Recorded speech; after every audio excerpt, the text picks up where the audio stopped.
I don't know how comfortable I feel with the lack of packaging to contain this apex predator. Here's your look at the new Mattel Jurassic World Rebirth gigantic Thrashers Tyrannotitan.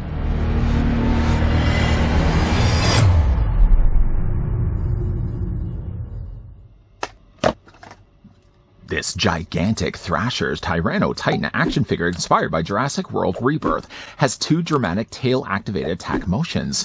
It's a total attack move, the tail up and down for a dramatic head-chomping attack, and side-to-side for arm slashing action. At 3.5 inches long with authentic sculpting, deco, and texture, this articulated large species dinosaur toy is ready for battle, play, or fierce posing. Don't really know how close you want to get to this theropod, with all that tail thrashing that's going to happen. Before we start thrashing anything, let's start measuring things first. I'm going to take this tape measure of mine, and reluctantly, I'm going to get closer to the beast. I'm going to measure from the end of its tail to the front of its snout, and wish me luck. Let's do that first, though, in inches. From the end of its tail to the front of its snout, Tyrannotitan is quite impressive, actually, at 13 inches in length, or roughly about 33 centimeters long. Then from the bottom of its feet to the top of its head, you're then looking at the Tyrannotitan being 5.5 of that, or roughly 13 centimeters tall. In my recent excursion to Walmart, not only did I pick up Tyrannotitan, but I also managed to pick up the Utah Raptor, which we've already had a look at. From the length of the two creatures, I would say obviously, though, that Tyrannotitan is just a tad bit longer.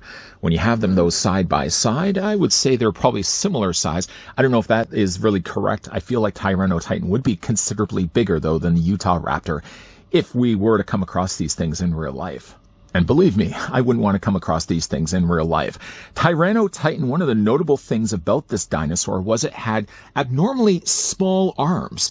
Yet, though, the figure that we're getting presented here by Mattel has, I would say, averagely sized dino arms. It doesn't have any sound features, though, but what it does have is tail thrashing attacks. Before we actually, again, start moving anything around for the Tyrannotitan, let's get, though, a closer look at his face. Now, where maybe I felt like the paint was a little disappointing on the Utah Raptor, I'm not as disappointed, though, with what the paint job we got here for, of course, Tyrannotitans. There's a lot of good uses of bright colors, considering, though, you're getting a dinosaur that's primarily a kind of very military swamp green with some darker greens across, obviously, the tops of its spine. It manages to pull off a rather interesting-looking head. Contributing to that would be likely all the orange that they put on its undergullet. Now, they've added some orange striping there on the side, bright orange eyes, and the yellow on the underside of its mouth. The mouth does open wide, and inside, though, you can make out that the dinosaur does have very soft teeth. It seems, though, to be a trend that they're doing now with the dinosaurs. I don't really remember the old Jurassic toys having soft teeth. I guess for the risk of possibly chomping down on some poor child's finger, maybe that's one of the reasons why they made the teeth as soft as they do. I mean, the top of the teeth are soft, as well can be said for the bottom. You can see, though, inside it does have a tongue. I actually like that the tongue has a little more of a slick look to it, so it looks like it's wet with saliva. By no means, this is not how I would really recommend going as close to this to a dinosaur. I always really wanted to come across a dinosaur. If I could ever travel back in time before you start telling me anything about the butterfly effect, again, if you squash something in the past, it could drastically change the course of time in the present. But I would love if I had the chance to kind of go back. I wouldn't want to hunt these things, just kind of see them from a safe enough distance. Now, the thing that's also really interesting also about the Tyrannotitan was the fact of its design of teeth. Now, with the teeth that we're seeing here with the toy, it's obviously not really going to properly be reflecting this. But what was rather interesting, though, about the Tyrannotitan was it had denticles. Now, denticles, basically what that is each of the teeth had sort of like little lifted pieces to them. So kind of picture like a stalagmite. A stalagmite isn't a smooth rock. It's got some jagged edges to it. Tyranno had that similar feature, so when it bit down on its prey, the little dentures, the little denticles that it would have on its teeth would help kind of gnaw away at its food. So while it may have had very, very small arms, I don't think this properly reflects how small the arms would normally be. It did have a pretty interesting thing with its bite. Speaking of the bite, though, it does a lot more than what it's doing right now. I mean, we'll kind of look at that more in a moment.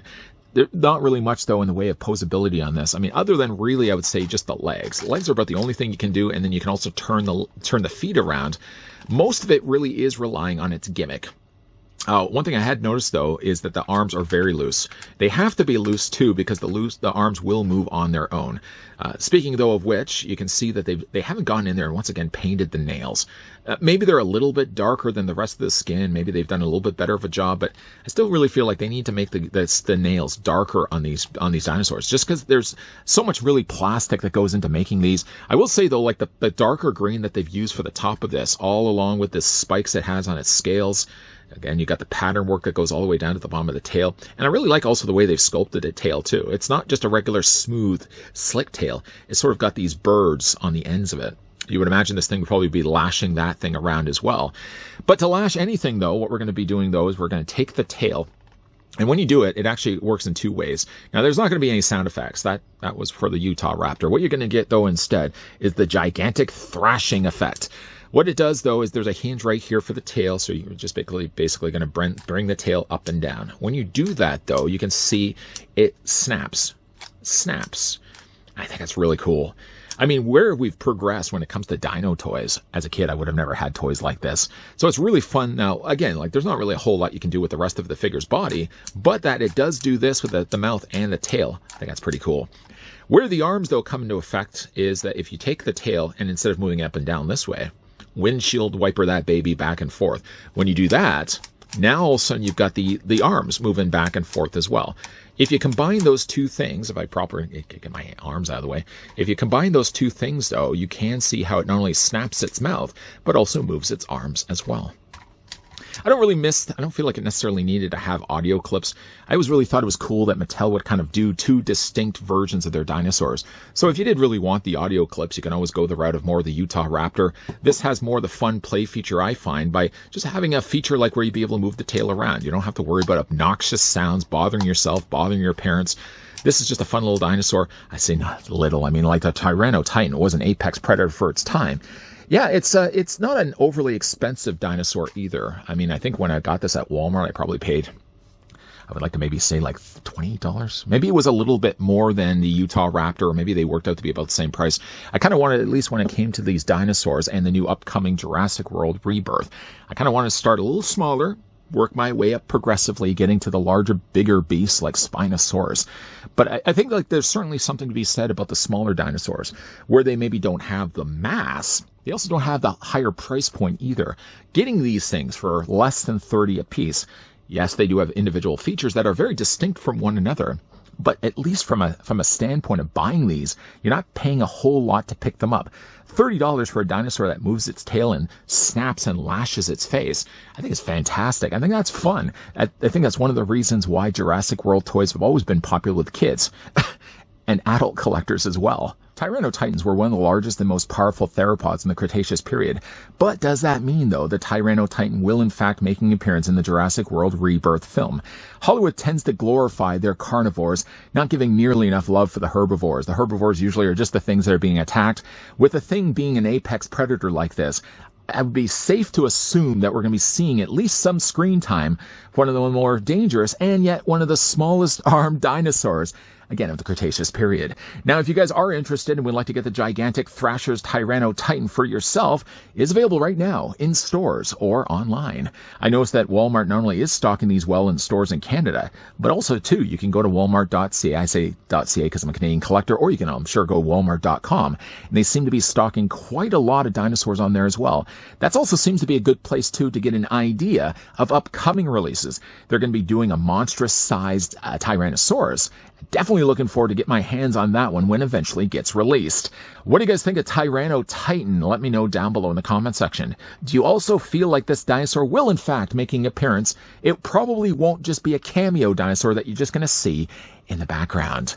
Certainly, though, if you guys did enjoy this video, you can do it a solid throw to like. Yeah. If you guys want to stick around for more so, and I hope so, hit that subscribe, my friends, my colleagues. Turn on that bell so you can get the notifications every single time a new video posts. And make sure, though, you're also coming back. We're wrapping up things right now for Jurassic World, but there will be more videos coming your way. As always, thanks for watching.